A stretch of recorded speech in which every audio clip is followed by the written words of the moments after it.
দাদা কাজে ব্যস্ত নাকি? এই তো রে, বল ভাই। কি কি কাজ করছো? এই যে কাজ করতেছি, আয় দেখে যা। দেখা যাক দাদা কি কাজ করছে। দাদা কাগজটার কি কাজ? এই কাগজ, এত কিছুর পরে কাগজটা লাগবে নাকি? এই কাগজটার কি কাজ একটু ডিটেলস বলি। হ্যাঁ, হ্যাঁ বলো। আমরা ছোটবেলায় বিজ্ঞান বইয়ে পড়েছিলাম যে একটা লোহদণ্ডে বা লোহার পেরেকে হুম।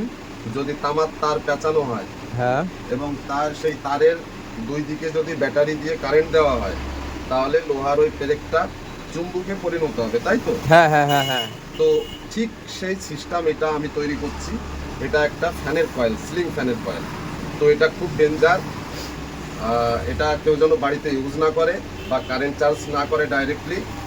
তো এই কাগজটা দেওয়ার অর্থ হচ্ছে যখন এখানে নিউট্রাল ফেজ চার্জ করা হয়, তো এটা একটা ম্যাগনেটিক ফিল্ড তৈরি করে। এই লোহাটা পুরো চৌম্বকে পরিণত হয় এবং এই কয়েলগুলো একটা ফিলামেন্ট মনে করো।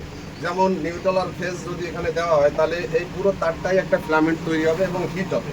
তো এই হিটটা লোহা দিয়ে টেনে বডির সঙ্গে এয়ার কুলিং সিস্টেম করে ফ্যানটা ঠান্ডা হয়। এই গরম হতে মানে কম গরম হতে সাহায্য করে। তো এই লিডটা ভালো থাকে, যার কারণে এই কাগজটা দেওয়া। বোঝা গেল?